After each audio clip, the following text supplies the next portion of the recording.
don't know if you guys can see this that well in the video, but these are the woods that I come to and shoot probably 90% of my videos in. And if you guys are familiar with the videos, I'm up on the top of a ravine when I'm shooting. So the ravine goes down and it's an inlet for the lake, and it's probably drops off well over 20 feet, maybe 30 feet down to get to the lake up here. But now this has completely flooded. The lake has gone up that far, at least 30 feet, and gone over the banks, and it's come up to this top portion where I shoot video at, and this is what I have to work with today. There's this water all everywhere.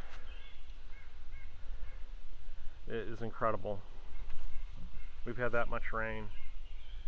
So, prepared wander in the wet woods today.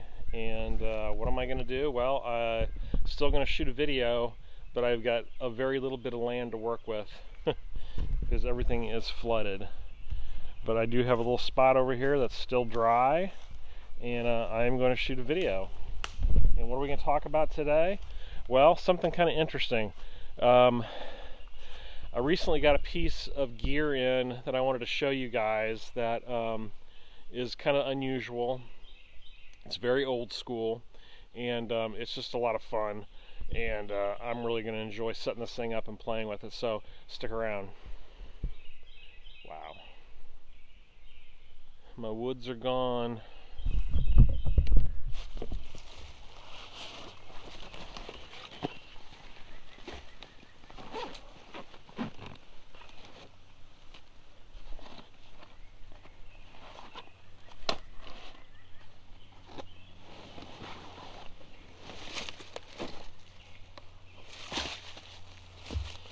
So what we're going to look at today is a piece of Cold War history. This is East German Plash Palatka.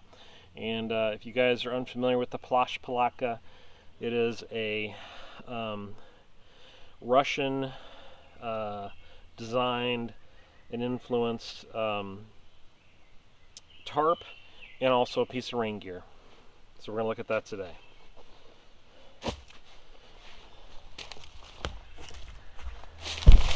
What makes this thing so unique is that it's basically just a piece of 6x6 canvas, weighs about 2 pounds, and it's really awesome because what you can do with this thing is you can actually use this as your tent or your tarp, but if you need it for rain gear, it can also be used that way too. And the design is ingenious. It's very simple. It doesn't take a lot to convert it into what it needs to be, but that's what we're going to look at.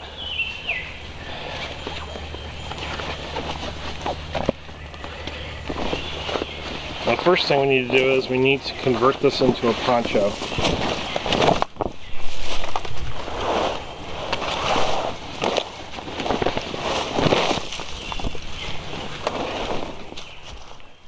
There it is, 6x6. The first piece that we do is we take this buttonhole right here, and we're going to button it to the center button. It's the only button in the center of the poncho. And what that does is that keeps the tail of the poncho off the ground.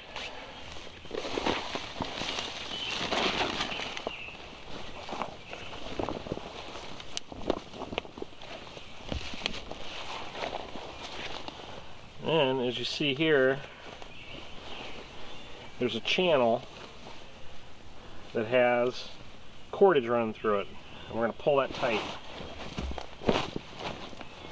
That's going to create our cape.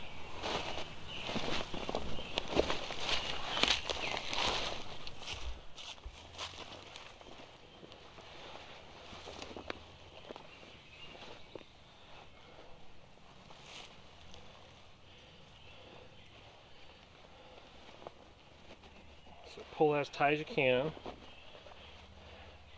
Then there's loops built in for buttoning.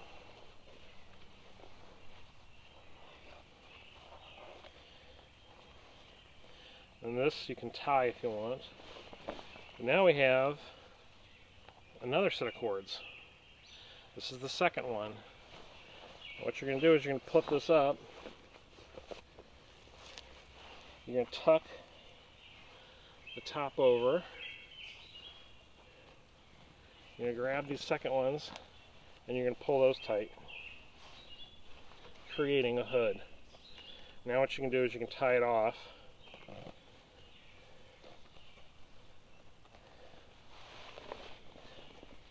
And now you have a rain cape.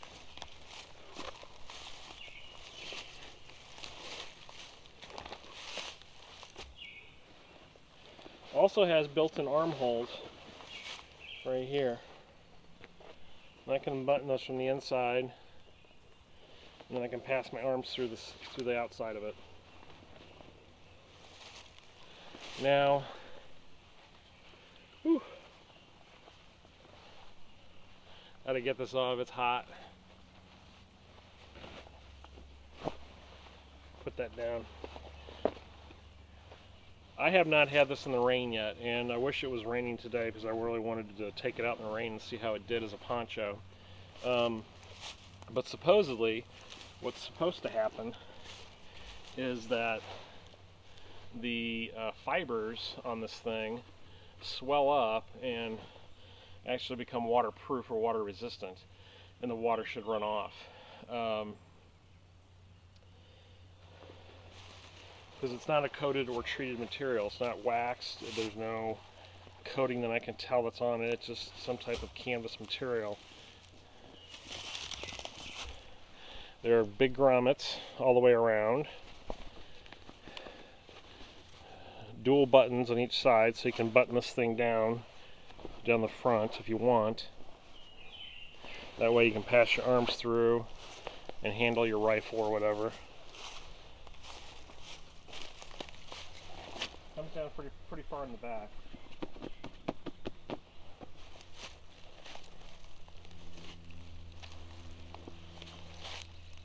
There it is. So now, let's take it and turn it into a shelter.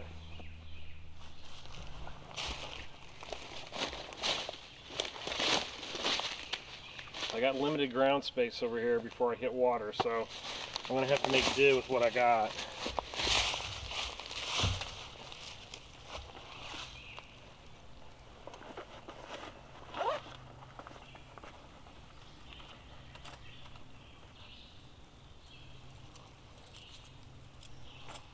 First thing we'll do is we'll stake out one corner.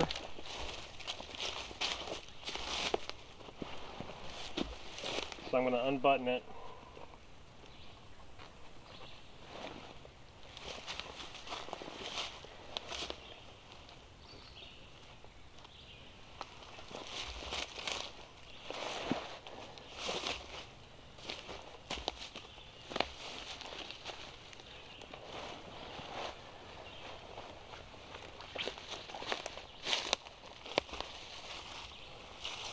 And I've got braided 550 cord for a ridge line. You can see that.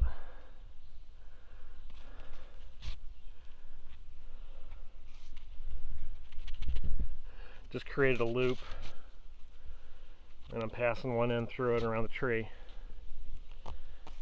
That creates a nice secure anchor point.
You can see, not a ton of room, but in a pinch, if you needed to get out of the rain and you wanted to set up a quick shelter, this would definitely be the way to go.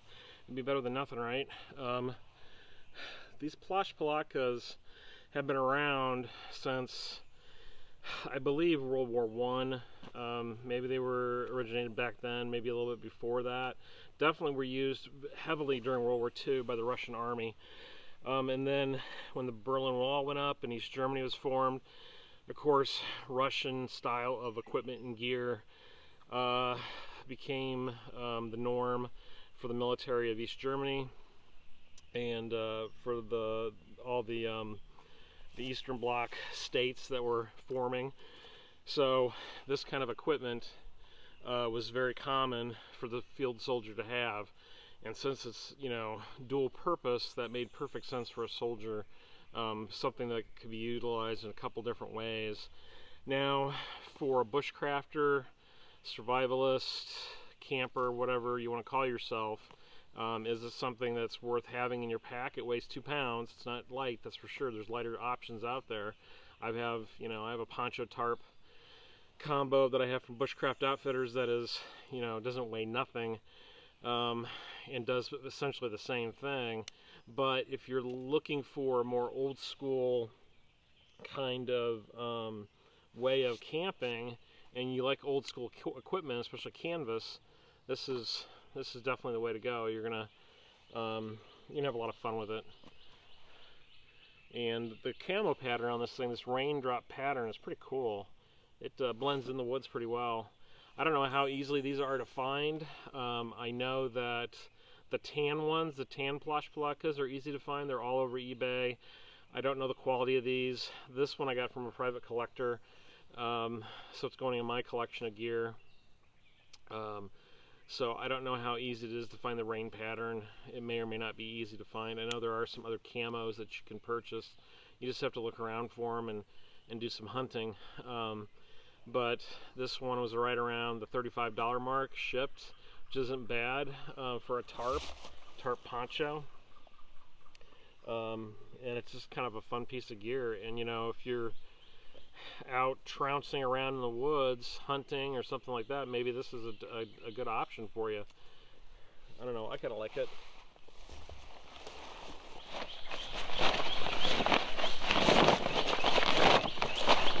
You got a ground cloth with you.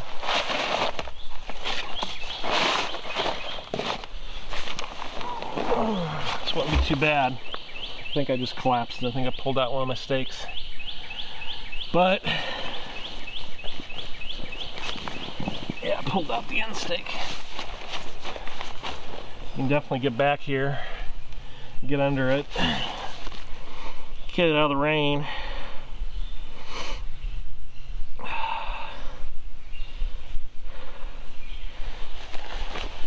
Now I'm over 6 foot, 6'1", something like that.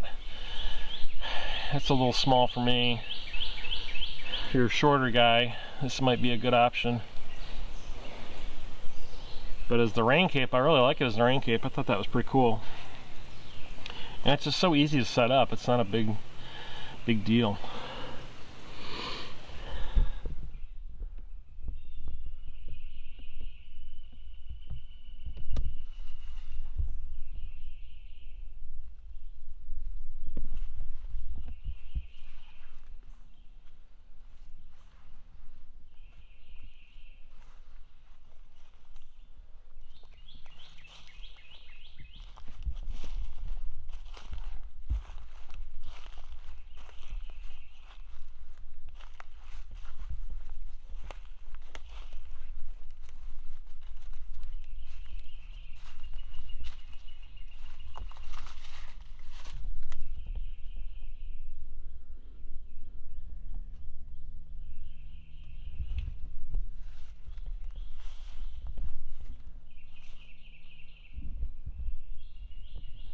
Alright, well, I hope you liked the video. As always, please like, subscribe, and share. And make sure that you check the links down below. I'm on Instagram. I have a Facebook group that you can also join. And if you want to buy a Prepared Wanderer patch, there's a link down below to the Big Cartel site where you can purchase those. So those always help the channel. As always, thanks a lot for watching, and we'll see you next time on The Prepared Wanderer.